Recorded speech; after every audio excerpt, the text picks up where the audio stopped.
행복목회 아카데미 놓치지 말고 오시고요.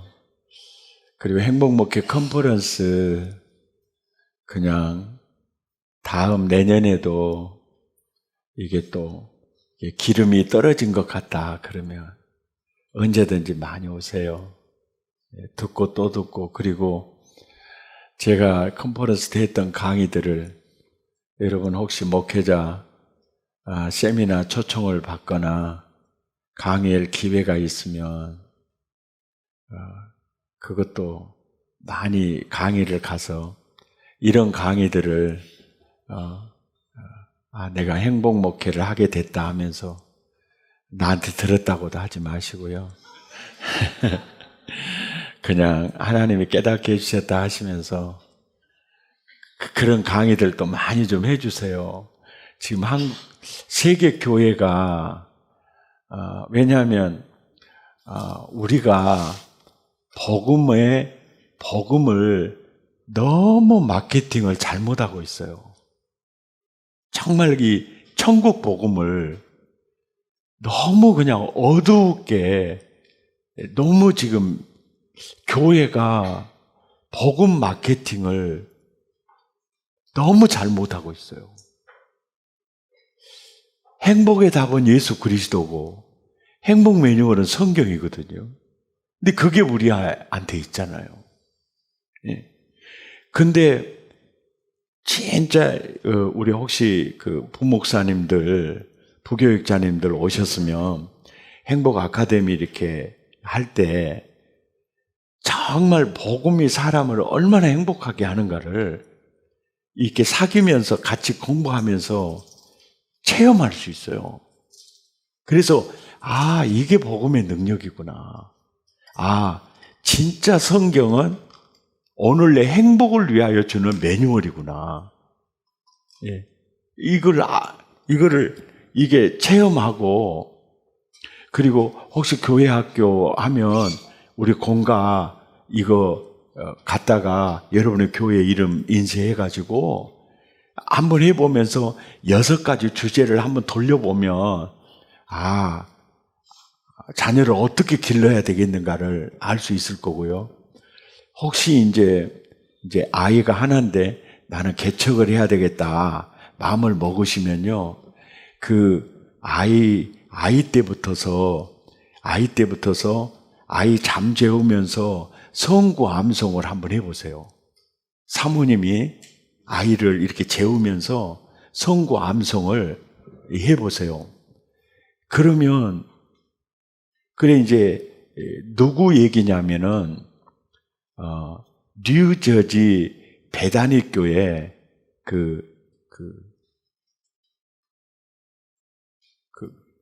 뉴저지 베다니 교회 원로 목사, 뉴저지 베다니 교회 감리교 뚜루 박사학위 받고 감신 교수로 계시다가 거기 가서 개척하신 장동찬 목사님. 장동찬 목사님. 그 장동찬 목사님이 그분이 이제 조용기 목사님 교회 성장 세미나 때 참석해가지고 하루에 3시간 정도는 기도하면서 목회하라. 그래서 그때부터 이분이 3시간씩 이렇게 기도하면서 목회했던 분인데, 장동찬 목사님 아들과 딸이거든요. 아들과 딸인데 아이를 이렇게 재우면서 사모님이 성경 구절을 암송을 했어요. 근데 그 아이가 말을 하면서부터 사모님이 암송했던 성경 구절을 다 암송하더라는 겁니다. 예. 이게 완전 사실입니다. 그래가지고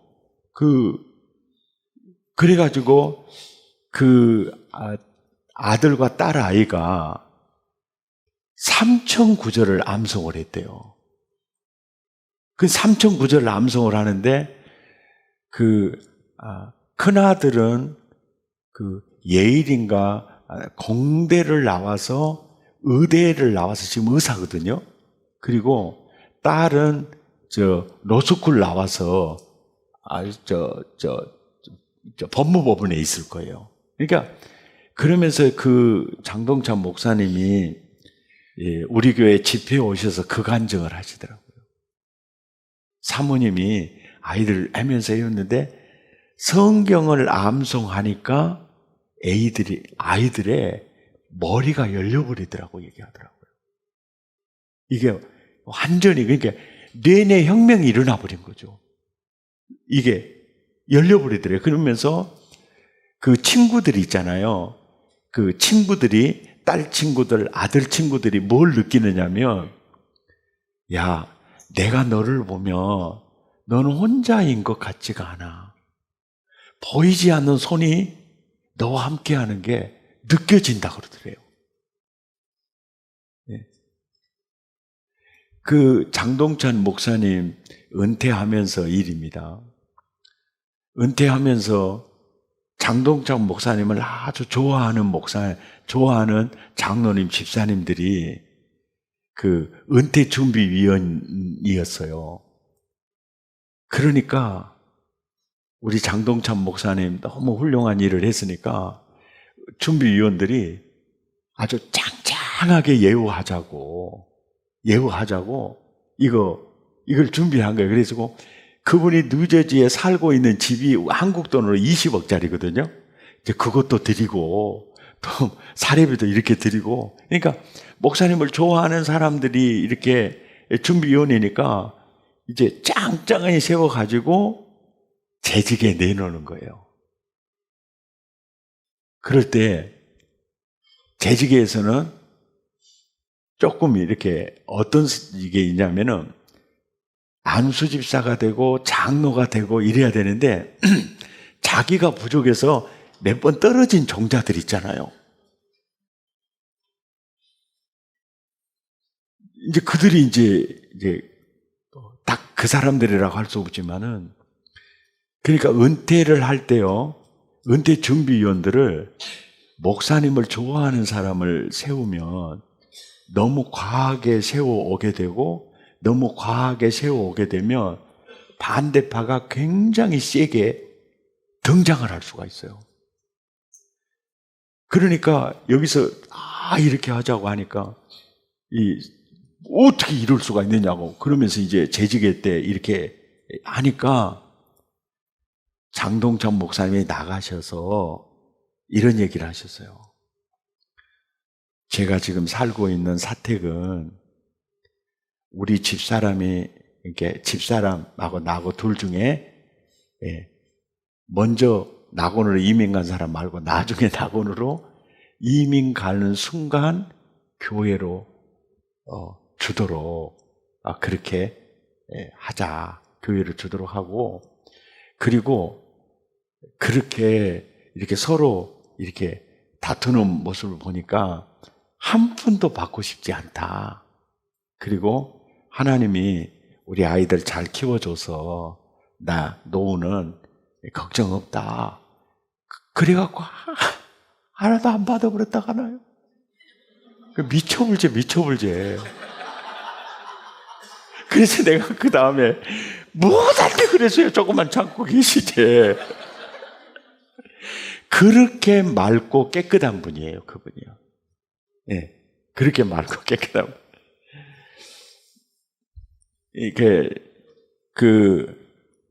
그러니까 교회 학교를 맡았거나 이렇게 하면 진짜 내 아이를 정말 성경대로 유태인들처럼요, 13살 성인식 하고 나서는요 완전 개별적 인격체로 존중해버리거든요. 그렇게, 그러니까 13살까지 하여간 제대로 이 말씀으로 여러분 자녀를 길러보시고 그 아이들이 어떻게 변하는지 확신을 얻을 수가 있을 거예요. 그래가지고 여러분 평생 목회에 이제 그 체험이 될 수가 있겠죠. 아무튼 체험을 굉장히 많이 하셔야 되고, 제일 파워풀한 설교는 내가 살아본 얘기, 내가 말씀대로, 내가 체험한 말씀들, 이 말씀들이 많이 있어야 됩니다. 그래야 파워풀한 설교를 할 수가 있죠. 그리고 이제 쭉 넘어가셔서요, 194페이지에 보시면 설교를 말한다. 지금 수연록교회 신무 중엔 이귀현 목사님이요, 설교를 말한다. 이귀현 목사님의 이제 책에 정말 소개하고 싶은 내용이 있어서 제가 여기에 조금 했어요. 이귀현 목사님은 부산 석포교회 출신입니다. 부산 석포교회 출신이고, 석포교회 뒤에 점집이 있었고 무당집이 있었는데 그 할머니 손자가 이귀현 목사입니다. 예, 무당의 손자입니다. 예, 이귀현 목사고, 이제 신학을 해서 목사 안수 받고 수영록교회에 계시다가 공부도 더 좀 할 겸 해서 호주로 이제 가셨는데, 호주에서 몇몇 교인들 몇 가정이 설교를 해달라고 초청을 했습니다. 목사라는 걸 알고 설교를 좀 해주십시오. 그랬더니 그 다음에도 또 설교를 좀 해주십시오. 그 다음에도 설교를 좀 해주십시오. 그래가지고 호주 새순교회를 개척을 하게 된 겁니다. 그래가지고 목사님이 비자를 받고 호주에 오실 동안 2년을 또 비자 그 기간을 또 기다립니다. 그렇게 해서 이제 호주에서 이귀현 목사님을 개척하게 됐는데, 제가 왜 이 얘기를 하느냐면요, 이귀현 목사님의 그 설교가 어떤 설교냐면요, 이 설교를 말한다 이걸 보면 이 사람에게는 사람이 모일 수밖에 없다는 것을 알 수가 있어요. 이게 무슨 얘기냐면, 이분을 만나면 행복해지고요, 이분을 만나면 희망을 보게 되죠. 내 자신에. 그러니까 이분을 만나면 내가 행복해지고, 이분을 만나서 말씀을 들으면 내 인생의 미래가 막 보이는 것 같은 느낌들이죠. 그러면 무조건 사람 모입니다. 그러니까 그 설교자가 저 목사님 설교 들으면 내가 너무 행복해지는 것 같아. 저 목사님 설교 들으면 내 인생에 희망이 있는 것 같아. 이게 느껴지면 반드시 그 목회자는 목회가 됩니다. 그 책을 보니까 그 194페이지에 보면, 여보십시오, 설교자, 그러니까 목회자의 목회지가 어디냐면 이분 생각이에요. 이분 철학입니다. 내 목회지는 강단이다라고 하는 거예요. 강단이다. 그러니까 목회지는 강단이고 목회자가 누구냐면 목회자가 설교라는 거예요. 예. 저 이 말 100% 공감하는 얘기예요.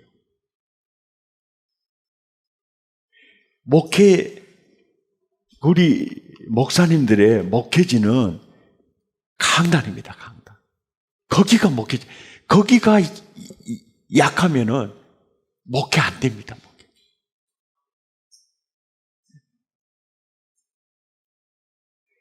이게 굉장히 중요한 말이더라고. 목회지는 강단이고, 목회자는 내가 아니고 설교가 목회자잖아요, 설교. 이게 뭡니까? 목회에 있어서 설교는 생명이라는 거죠.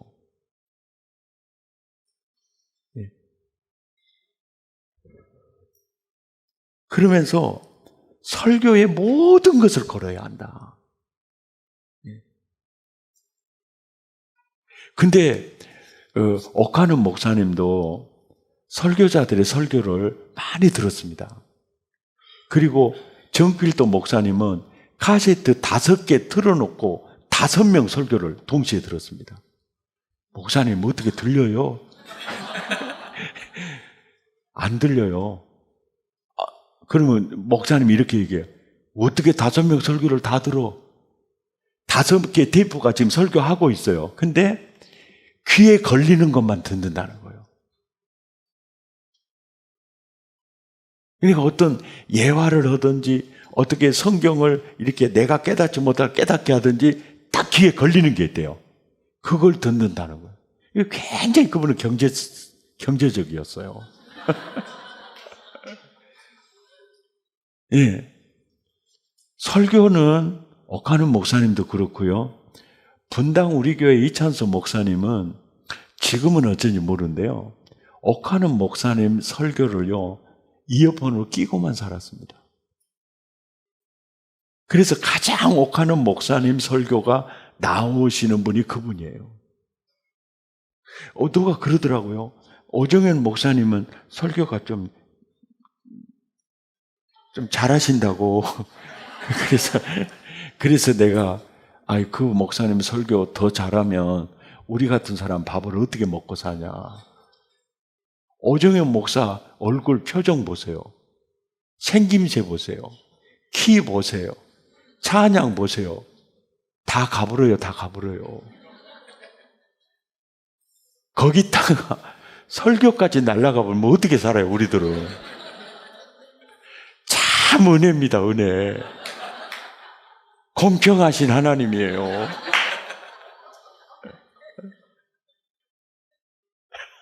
이 정말입니다. 난 오정현 목사님을 제가 참 존경하거든요. 왜냐하니까 그분은 나이가 이렇게 들어도요, 그 심령이 이 가슴에 은혜가 있어요. 보기만 그렇게 막 이게 하지, 진짜 은혜가 있어요, 그 사람이. 설교의 모든 것을 걸어야 한다. 목회자들은 스스로에게 나는, 이거 보십시오, 행복한 설교가인가요? 질문해 보라는 거예요. 이분이 늘 그러는 거예요. 너 행복한 설교자냐? 그러니까 행복한 설교자에게 사람 모여지게 돼 있다니까요.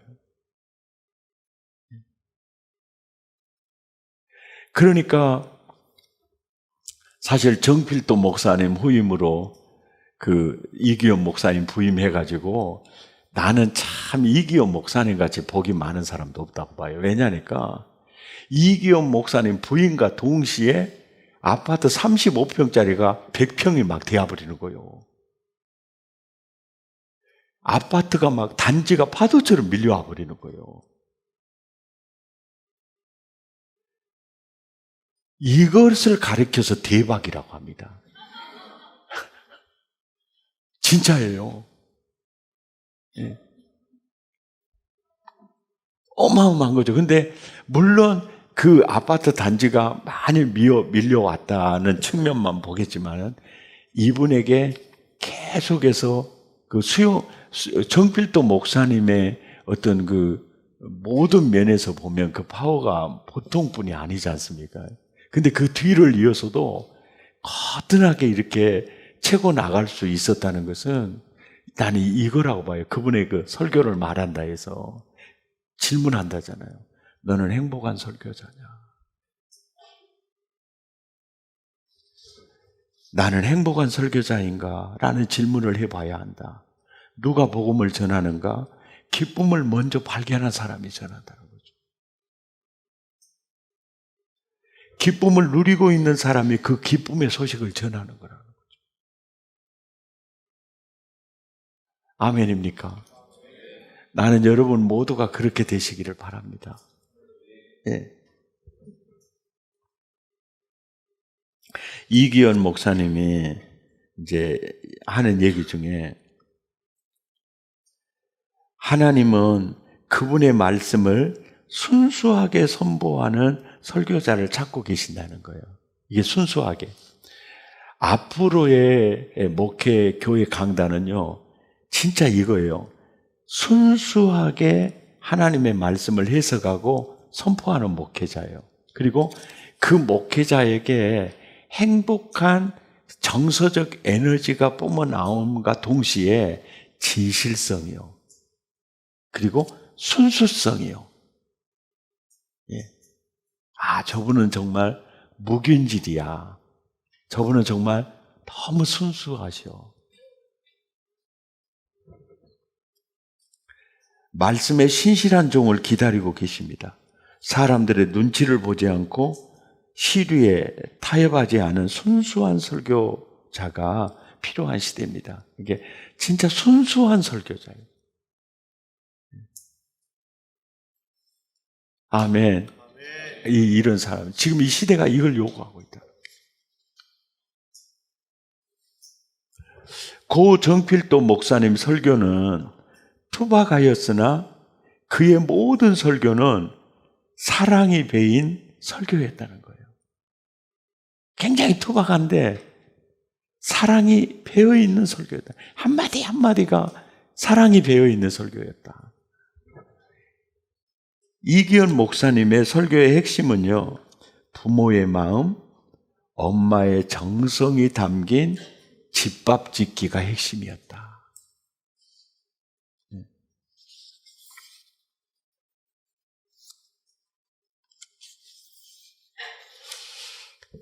그 198페이지 보시면은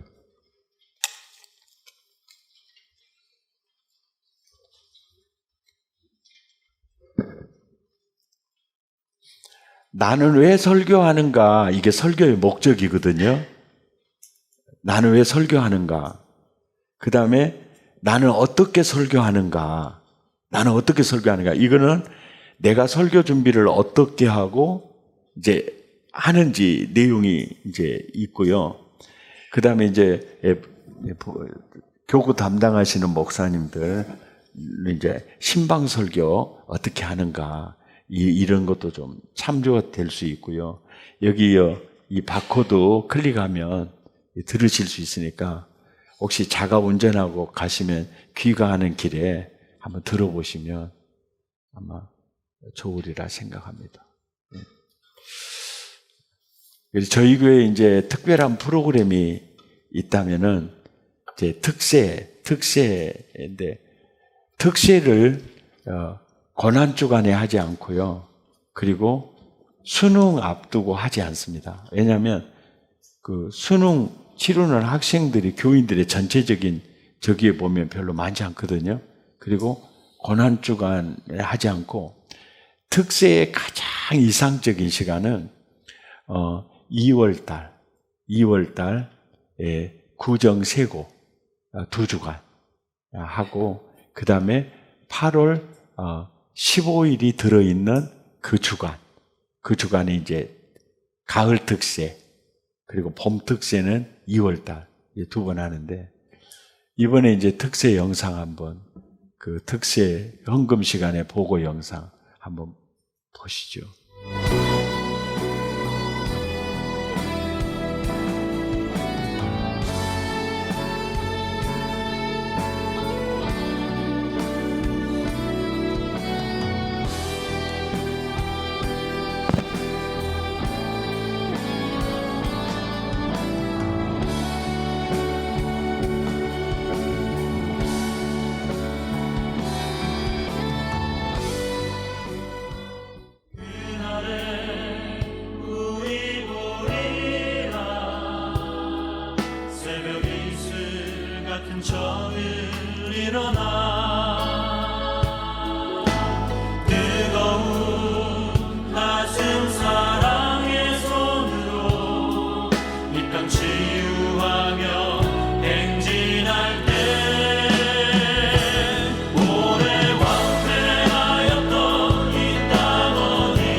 이 득세, 감사합니다. 이 득세를 할 때, 득세를 하면은, 교인들이 득세 강구하는 사람이 창피할 정도로 많이 안 나와요. 그래서 어떻게 이 종자들을 끌어낼까 연구를 하다가 떠오르는 게 아이들 특세의 감사헌금을 개근한 학생들 장학금을 주면 되겠다. 그래가지고 장학금을 이제 개근한 사람 주는 것으로 이제 시작을 해봤더니 예배당 2층, 3층, 4층이 다 찼어요. 와, 또 좋네. 그래가지고 헌금도 이제 이렇게 얘기해요. 얘들 장학금 줘야 되겠는데 돈이 다 될란가 모르겠다고. 마지막 날 헌금 짱짱하게 하자고. 그렇게 이제 광고 하면은 지금까지는 뭐 부족한 게 없어요. 장학금 주기에 이제 나오는데 장학금을 줄 때 그 장학금의 안에다가 담임 목사가 편지를 써요. 나 새벽을 깨우며 일어나는 네 모습이 그렇게 아름다웠는데 하나님 보실 때 얼마나 더 아름다웠겠냐. 새벽을 깨울 수 있었다면, 네가 육체를 그렇게 이길 수 있었다면 너는 무엇이든지 할 수 있을 거다. 그러면서 용기. 그러면 그 편지를 아이들이 책상에다 붙여놔요. 예. 그리고 그 장학금을 이제 수여식을 하면서 이제 장학금 수여식 하는 거 한번 영상 있으면 좀 보여줘 봐요. 안녕하십니까. 장학부입니다. 지금부터 2023년 가을 특별 새벽 기도회를 완주한 장학생에 대한 장학금 수여식을 시작하겠습니다. 이번에 완주한 장학생은 총 363명이며 3,379만 원의 장학금을 전달하도록 하겠습니다. 먼저 장학생과 애석하게 완주하지 못한 미래의 장학생을 위해서 축하와 격려의 박수를 부탁드리겠습니다.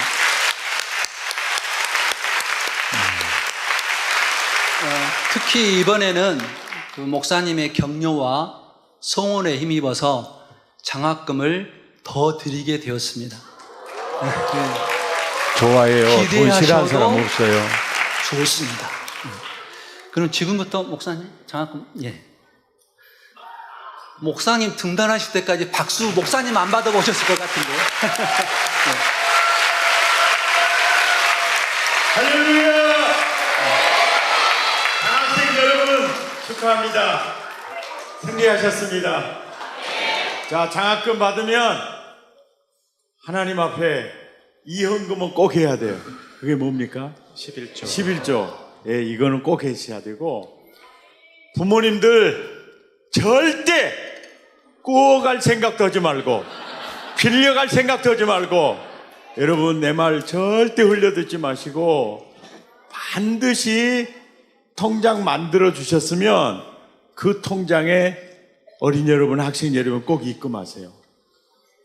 왜냐하면 통장에 돈이 있으면 사람이요 돈을 함부로 쓰지 않게 돼요. 통장에 돈이 없고 카드를 먼저 만들죠.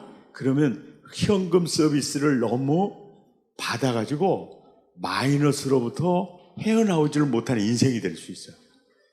그러니까 우리는 유태인들처럼 돈을 지금부터 불려야 돼. 이자로도 불려야 돼. 반드시 통장 만들어드리고 만들어주고 용돈 받을 때 항상 통장에 넣어놔야 돼. 그리고 아빠 생일, 엄마 생일 효도하는 사람이 복을 받으니까 반드시 그때 선물하고, 할아버지 할머니 생일 맞이하면 반드시 그 돈 가지고 선물해. 그 선물 주라 가지 말고 지금부터 살림살이를 잘 해야 돼요. 아시겠습니까? 아시겠습니까? 대학부 여러분 이 장학금 받아가지고 커피 사 먹지 마. 절대 이런 돈은 그렇게 쓰는 돈이 아니야. 믿습니까? 진행하겠습니다. 목사님 감사합니다. 제 딸과 아들도 아마 그 말을 듣고 있을 것 같습니다. 자, 유년부터 시작하겠습니다. 유년부는 총 56명이 개근하였습니다. 오늘은 장학금 수여 다 끝나고 목사님의 우리 김우중 목사님이 축도로 예배를 마치니까요. 자리 꼭 지켜주시기 바랍니다. 목사님의 격려 피해자 장학금 7만 원이 수여되겠습니다. 강희율, 고세은, 고예찬, 공바다. 다음은 초등부입니다. 초등부는 87명이 개근했으며 봄 특수에는 유년부와 동일하게 장학금을 지급했는데 이번에는 목사님의 격려 편지와 장학금 8만 원이 수여되겠습니다. 초등부 앞으로 강은서, 강은효, 강준서. 자, 중등부도 기대되시죠? 중등부는 77명이 개근했으며 장학금 9만 원과 목사님의 격려 편지가 전달되겠습니다. 중등부 앞으로 강희연. 이제 고등부는 59명이 개근하였으며 봄에는 8만 원의 장학금이 지급되었는데 이번에 10만 원을 드리겠습니다. 균형한 목사님 편지와 함께 수여하겠습니다. 중등부만 이렇게 포토타임을 꼭 갖게 되네요. 자, 고등부 고태민, 한지우.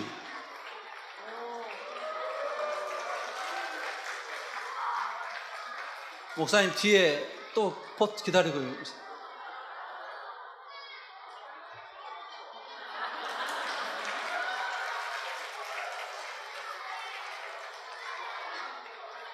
자, 이제 마지막 대학부 시상하겠습니다. 대학부는 83명이 장학생이 완주하였는데요.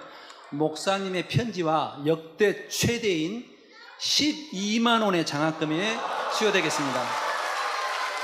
강성대, 강태희, 고은정. 이것으로 학생에 대한 장학금 수여식을 마치겠습니다. 감사합니다. 네. 이어서 2023년 사랑의 온가족 특별 새벽기도회 출석 우수셀 시상을 시작하겠습니다.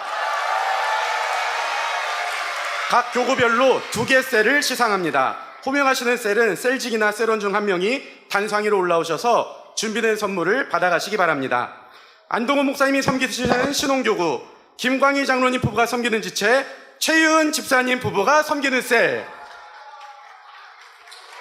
두 번째입니다.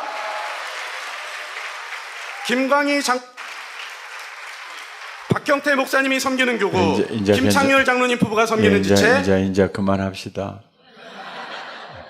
예.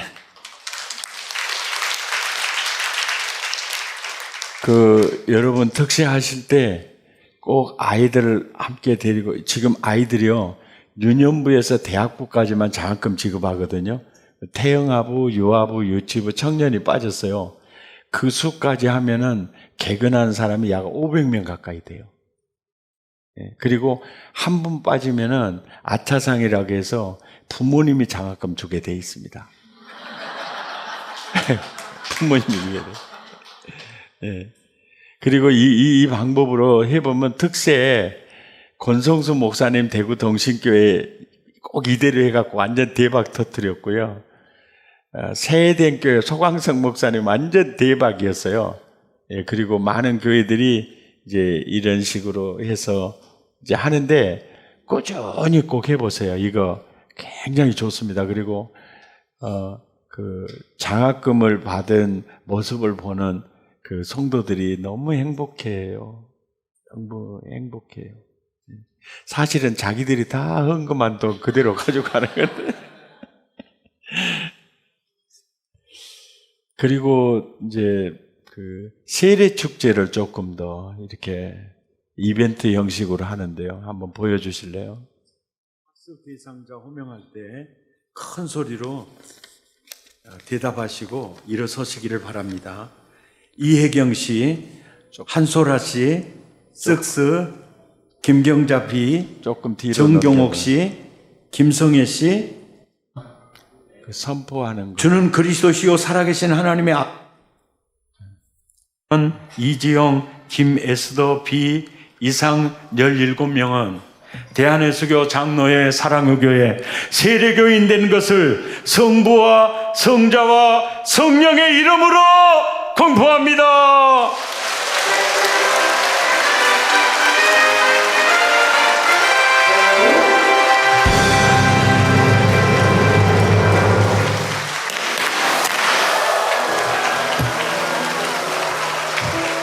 왜 안 터지나 했습니다.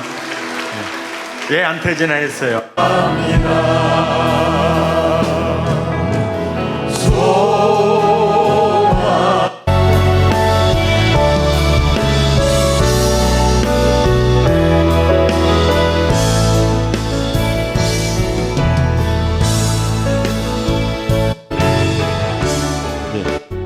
이제 저게 이제 세례 받고 내려오는 사람들 서로 이제 축하해 주는 건가 봐요.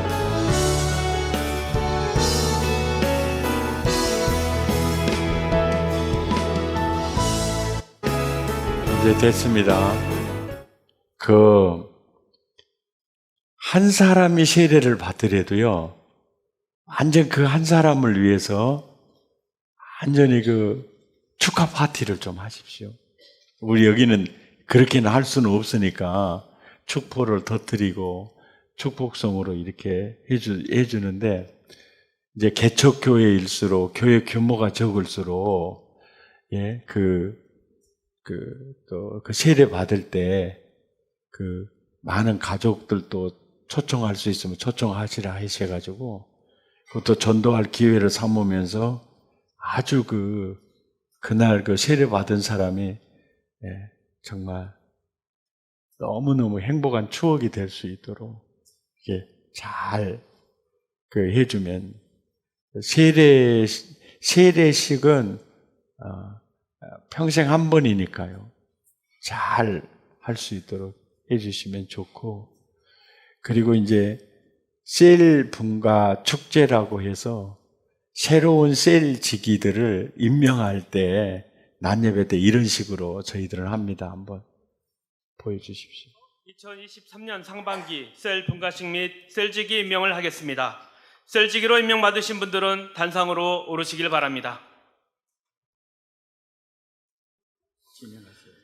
임명장 이연자 집사, 1981년 11월 6일생, 귀하를 영혼을 살리며 영혼을 복되게 하는 생명사역을 통해 세계 복음화를 위한 예수님의 비전을 이루기 위하여 셀지기로 임명합니다.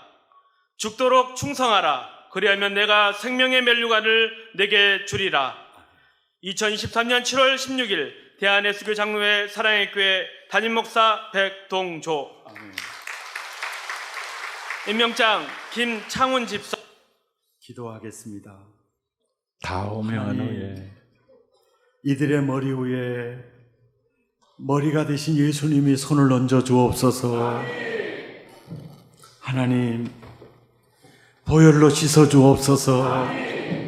성령의 두루마기를 입혀 주옵소서. 세상 끝날까지 내가 너와 항상 함께 있으리라. 그 약속을 늘 체험하게 하옵소서. 가슴에는 영원 사랑하는 예수님의 마음을 허락해 주시고, 이들의 입술에 보혈을 들려하게 주시옵소서. 내가 그의 기뻐하시는 일을 그의 가슴에 꼭 껴안아 주시고, 성령 위로 교통 충만 함께 역사하심이 오늘 셀지기로 임직받은 종들 머리 위에, 발걸음 위에, 가정 위에, 봉헌한 손길 위에 영원토록 함께 있을지어다. 아멘. 그리고 바로 축도로 마치고 서로 축하하고 이제 그러는 시간들.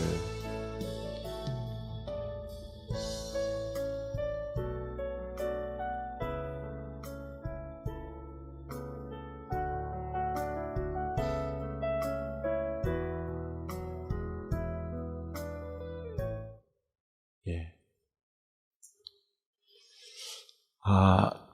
이제 모든 강의는 다 마쳤고요. 이제 질의응답하는 시간 갖겠습니다.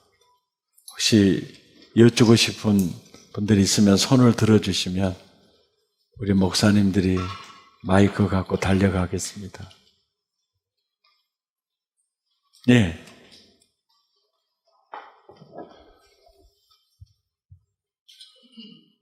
목포 선한목자교회를 섬기고 있는 이정대 목사입니다. 설교가 정말 목회의 생명이다. 백동조 목사님의 이 얘기를 가슴으로 깊이 공감을 하고요. 저도 이제 목회를 20여 년 가까이 했습니다만 지금도 설교 문제가 가장 큰 고민이고 설교 때문에 정말 눈물 흘릴 때도 많았고 근데 이제 설교의 이제 제목이 설교 얼굴이고 간판이잖아요. 제목 때문에 늘 고민을 했는데 우리 백동조 목사님은 설교의 제목을 과연 어떻게 잡고 계시는지 향유와 성숙 이 두 가지를 계속 말씀을 하셨는데요. 그 제목을 딱 보면 이건 성숙을 주제로 한 설교구나 아니면 향유를 주제로 한 설교가 냄새가 딱 나거든요. 저도 이제 목회 초창기 때 돌이켜보면 성숙을 설교한 주제가 거의 100%였고요. 설교 제목이 이를테면 이런 겁니다. 아브라함의 복을 받는 비결 이런 식으로 해가지고 이제 자꾸 그거 안 하면 죽을 것처럼 이렇게 얘기를 하는 거죠. 근데 이제 최근에 이제 저도 이제 목회 개척해가지고 14년, 15년 이렇게 되다 보니까 예를 들어 설교의 주제가 지금 당장 죽을 것 같지만 그래도 살 길이 있습니다. 하나님 왜 힘들어하는 나를 돕지 않으실까? 이렇게 제목이 이제 변모해 왔는데 우리 백동조 목사님은 설교 제목을 어떻게 잡으시고 목회를 저보다 훨씬 더 오래 하셨고 이렇게 대교를 이루셨으니까 그 노하우를 좀 듣고 싶습니다. 네. 설교 제목이 굉장히 중요해요. 그래서 이제 홈피나 유튜브의 클릭수를 보면은 제목에 따라서 클릭수가 달라요. 설교 내용보다도 제목에 따라서 클릭수가 다르는데 요 근래 7번의 설교는 항상 기도하라, 낙심하지 마라 시리즈 설교였는데요. 그 시리즈 설교를 그냥 하나로 이렇게 묶었던 이유는 우리 중보기도 훈련을 받을 때 이 설교 7편의 설교를 숙제로 내주려고 이렇게 묶었어요. 그리고 또 항상 기도하라, 낙심하지 말라 이 7편의 설교가 앞으로 또 책으로도 나올 거거든요. 그러면 이제 중보기도 훈련 받을 때 이 책을 이제 필독서 그리고 읽고 나누는 재료를 쓰려고 했고요. 목사님들의 혹시 이제 특세를 인도할 때 7편의 설교를 특세를 할 때도 7편에 항상 기도하라, 낙심하지 말라 우리가 항상 들었던 내용이니까 굉장히 평이할 거다 이렇게 생각이 드시겠지만은 7편의 설교가요 다 들을 만한 설교들이거든요. 이 설교를 제가 한 3개월 준비했어요. 예, 오래전부터 준비를 했고, 이제 그런 면들 이제 사용하시라고 했고, 그 다음에 이제 내 마음 너 아니, 신명기 28장 1절에서 이제 마지막 절까지 4편의 설교인데, 내 마음 너 아니, 내 마음 너 아니. 이게 내 마음 너 아니, 이거를 이제 하는데, 신명기 28장 전체를 보면 나를 향한 진짜 하나님 마음이었어요. 내 마음도 아니. 이제 이런 설교 제목을 이제 이제 정했고, 그리고 웬만하면은 저 같은 경우에는 설교의 메인 아이디어를 이렇게 제목으로 잡은 때가 많이 있었어요. 잡은 때가 많이 있었고, 그리고 제 설교에는 예를 들어서 이제 복 받는 비결이라든지 이래야 복을 받는다든지 이런 설교는 거의 안 한 것 같아요. 왜 그러냐면은 진짜 복음을 깨달아 보니까요, 받을 복 다 받았더라고요, 보니까. 예. 예수 받아버렸으면 더 이상 뭘 바꿨어요? 그잖아요. 그러니까, 그렇다 그래서 이제 물질도 건강도 다 하나님이 주신 복이라고 생각하니까 늘 기도하고, 엽전 한 입까지도 하나님이 주신 은혜라고 생각하니까 늘 기도하고 살지만은 그냥, 우리는 복 받아야 되니까 우리는 이렇게 살아야 된다는 말을 양심적으로 못하는 이유가 뭐냐면, 사실은 우리 모두는요, 상상할 수 없는 복을 이미 받은 사람들이잖아요. 하나님의 나라가 임했다는 걸 더 이상 무엇이 있겠어요? 그러니까 이제 우리는 복 받아야 됩니다. 이제 그 얘기도 이제 하긴 해요. 왜냐니까 아무리 실력이 탁월해도 벚꽃발보다는 못 하더라고요. 아니 진짜. 그래서 참 복을 사모하고 갈망하는 마음은 있어요. 마음은 있는데 사실은 내가 받은 그 예수, 하나님의 나라, 이건 완전한 복이 임한 것이 나서 이제 그런 류의 설교보다는 이제 어떻게 영혼을 살리고 어떻게 영혼을 복되게 할 것인가, 이런 부분들. 그리고 지난번에 이제 복음사역의 장자권에 대해서 설교를 했는데, 복음사역의 장자권의 그 시리즈 설교 4편 했는데, 마지막에는 복음사역의 영광스러운 복음사역의 장자 대한민국, 뭐 이런 설교도 있어요. 대한민국. 그런 설교도 있는데,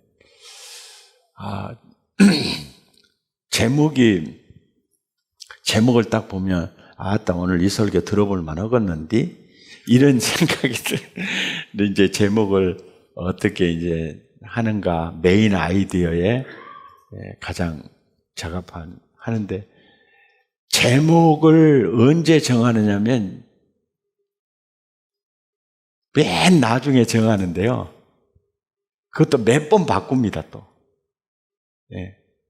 막 뒤집었다가 또 다시 쳤다가 막 그렇게 제목 정하는 게, 일단 제 메인 아이디어가 나오면 이제 어떻게 현대인들에게 또 궁금증을 불러일으킬 수 있고 또 설교를 몰입하게 할 수 있겠는가, 그리고 또 메인 아이디어가 집에까지 가져갈 진리가 딱 안길 수 있도록 이렇게 할 수 있겠는가. 근데 그 제목 정하는 거 굉장히 중요하게 생각합니다. 더 이상 할 말이 없습니다. 또 다른 분이요, 질문상. 예.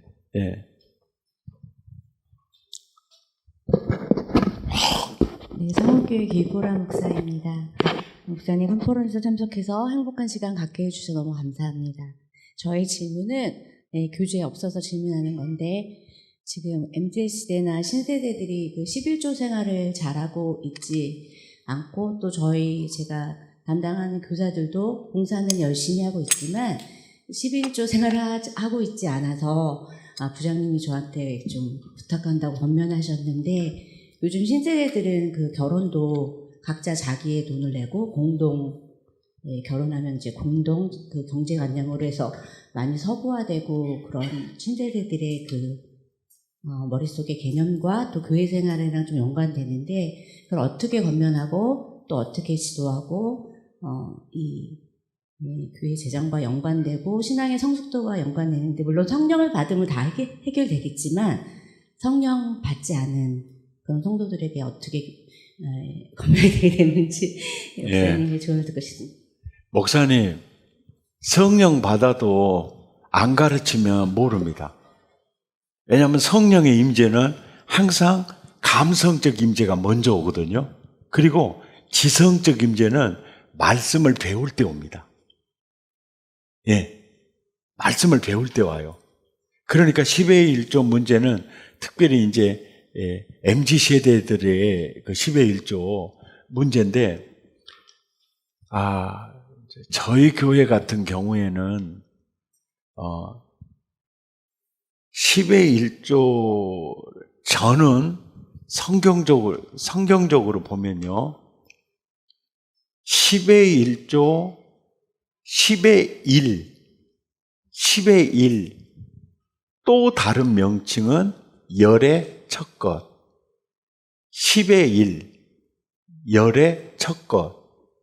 11조 명칭이 신명기 14장 22절, 23절에 보면 소산에는 10의 1, 소와 양은 열의 첫 것 개념입니다. 그리고 10의 1은 산술 개념으로 열 중에 1이지만 열의 첫 것은 대표 개념입니다. 열의 첫 것. 그러니까 장자는 내 것이니 내게 돌려라. 열의 첫 것. 그러면 장자를 드리는 건 다 드리는 것과 같습니다. 그래서 이스라엘 백성은 열의 첫 것으로 레위인으로 바꿔서 드립니다. 레위인으로 바꿔서 드려요. 그러니까 이스라엘 백성의 열의 첫 것은 레위인입니다. 온 인류의 열의 첫 것은 누구일까요? 예수 그리스도입니다. 예수 그리스도예요. 그래서 구약에 왜 10의 1조를 강조했느냐? 열의 첫 것, 대표 드려지면 열의 첫 것이 되신 예수 그리스도가 죽으면 나의 죽음이 되는 겁니다. 그러니까 구약시대와 신약시대에 10의 1조를 굉장히 강조했던 것은 뭐냐면 열의 첫 것으로 오시는 예수 그리스도를 바라보게 하는 헌금이 바로 10의 1조였습니다. 그래서 10의 1조를 하지 않고는 10의 1조 생활하지 않고는 거기에 이렇게 나와 있어요. 신명기 14장 23절. 이렇게 함으로 항상 여호와 경외하기를 배울지어다. 그러니까 10의 1조를 하지 않고는 하나님을 경외하는 걸 배울 수가 없습니다. 그리고 구약의 말라기서는 구약과 신약의 다리 역할을 하는 성경입니다. 그래서 말라기서 3장과 4장은 복음시대로 봐야 됩니다. 복음시대로 봐야 되는데 말라기 3장 1절에 메시아의 길을 예비하는 세례 요한이 먼저 등장하고 그 후에 메시아가 옵니다. 이게 말라기 3장이에요. 3장입니다. 그리고 3장 4장에서는 메시아가 오는 그때 내가 정한 날을 놓치지 말라고 자꾸 얘기를 합니다. 얘기를 해요. 그런데 그가 임하실 때, 메시아가 오실 때 누가 그 복음을 누릴 자냐? 말라기 3장 7절입니다. 회개하는 자입니다. 아니, 회개하는 자예요. 그러면서 회개의 열매, 징표가 10의 1조입니다. 그래서 10의 1조는 물질이 나의 주인이 아니고 예수님이 나의 주인입니다. 신앙 고백입니다. 그리고 회개의 열매입니다. 10의 1조 하지 않고 하나님이 나와 함께 하심을 경험할 수 없습니다. 그러니까 종교 개혁자들은 지갑이 회개하지 않으면 회개하지 않는다라고 나온 겁니다. 그래서 이런 구체적인 설교를 10의 1조 설교를 이제 들으시려면은 그 놀라운 회복이라는 부흥회 때 했던 설교가 있습니다. 놀라운 회복이라는 그 부흥회 했던 설교, 그런 설교들을 들으면은 조금 도움이 될 겁니다. 예. 그리고 우리 이제 도움이 될 겁니다. 그러니까 아이들에게뿐만 아니고 예수 믿는 모든 사람들에게 10의 1조는 신앙 고백이고 회개의 열매입니다. 제가 목회를 하면서 느낀 점이요. 뭐 봉사도 열심히 하는 것 같아요. 막 기도도 열심히 하는 것 같아요. 자기 그러잖아요. 뭐 알바짜리라도 하나 좀 얻으려면 주여 알바짜리 계속 하잖아요. 청년 때 장가 가려면 또 주여 기도할 수 있어요. 그런데 11조는 하지 않아요. 예? 그러면요 11조 하지 않은 사람은요 어려움이 닥쳤거나 그러면 세상으로 갑니다. 근데 희한해요. 11조 하는 사람은요 믿음이 없는 것 같은데 이제 어렸을 때부터 부모의 지도를 통해서 11조가 삶이 되는 사람들이 있어요. 좀 미지근한 것은 같고 신자도 아닌 것 같다는 생각이 있어도 이 사람들은 어려움 당하면 알고 이 안으로 들어옵니다. 예. 저희 교회 같은 경우에는 11조 생활이 서리 집사 임명을 위한 신청서 낼 자격자가 됩니다. 11조 생활. 11조 하지 않은 사람을 회개했다라고 인정하지 않은 거죠. 이거 우리 교회는 그렇습니다. 그리고 10의 1조 설교를 하실 때도 이 10의 1조 설교에서 교인들이 시험 들면 어떨까? 교인들이 떠나가면 어떨까? 저는 그 생각 아무것도 하지 않고 합니다. 제 생각에는요. 좋은 목사 듣는 것보다는 저 목사는 바로 가르치는 목사였다. 예.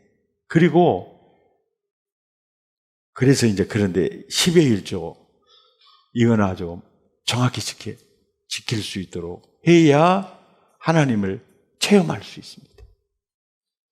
저는 병장 때부터 11조 생활했는데 정말 10의 1조가 내 신앙을 살아계신 하나님을 엄청 체험하게 하는 지름길이기 때문에 10의 1조 생활 아주 제대로 가르치십시오. 눈 하나 깜짝하지 않고 가르치십시오. 근데 심지어는 이런 얘기했죠. 시험이라도 하라는 하나님 말씀이 있잖아요. 그래서 이제 집회를 인도하면 나 픽업하는 장로님들이 가끔 그런 얘기를 많이 해요. 목사님, 나도요, 그 11조 시험하다가 나 아달이 되어버렸네요. 그래요. 시험하다가. 이게 예수 처음 믿을 때 기도 응답 빠르거든요. 11조가 더 빨라요. 벌써 주님의 손이 움직이는 걸 보면서 하나님 살아계시네 확신하게 돼요. 아주 중요합니다. 청소년들에게 10의 1조, 이 10의 1조를 가르쳐줘야 하나님이 나와 함께 하시는 것을 눈으로 볼 수 있습니다. 네.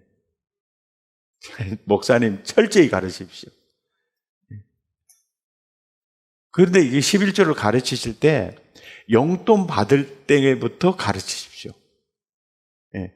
용돈은 적잖아요. 월급은 크고 그럴 때 용돈 받을 때부터 작을 때부터 잘 가르쳐요. 그러니까 장학금 주면서 줄 때마다 1년에 2번 11조 얘기를 하는 겁니다. 이게 장학금 주면서 할 말은 다 합니다. 이번 주에는 강사님이 오셔가지고 내가 무지하게 절제한 거고 아주 할 말 다 합니다. 안 가요. 그 어디를 가? 이거 받아야 가죠. 그러니까 이게 돈은 딱 지어놓고 그리고 돈 앞에 다 마음의 문이 열려 있잖아요. 지금. 예. 또 혹시 질문? 예, 목사님.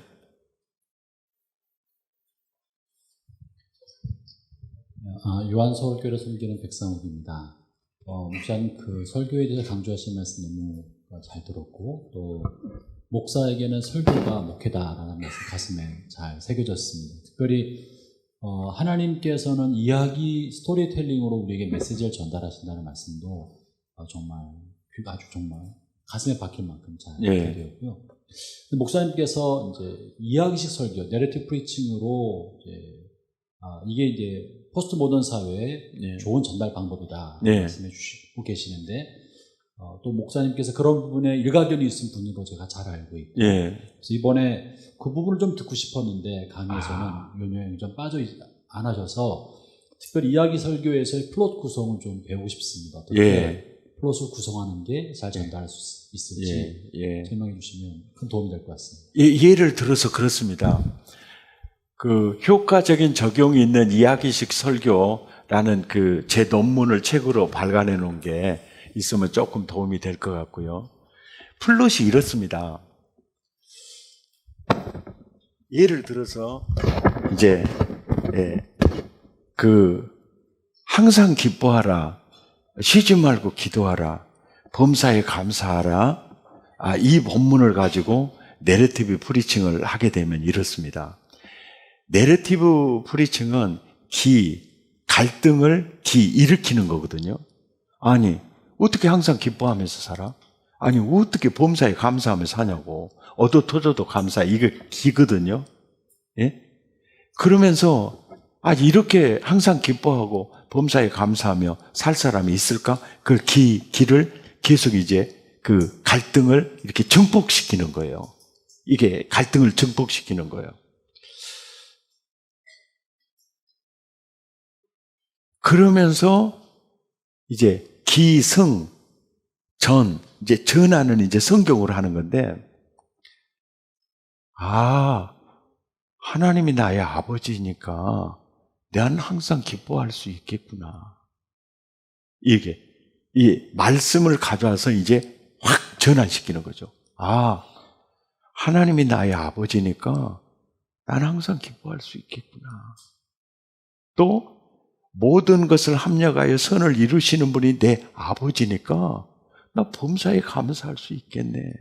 이게 복음을 통해서, 말씀을 통해서 기와 승을 확 전환시키고 결론 내는 게 이제 내러티브 프리칭이고, 플롯은 그렇게 구성을 하는데,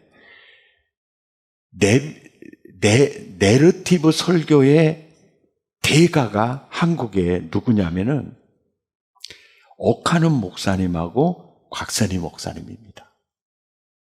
그러니까 그들은 태어나면서 타고난 설교가들이고요. 그들의 설교가들의 먼저 설교가 시행된 후에 이것이 학문화되게 됩니다.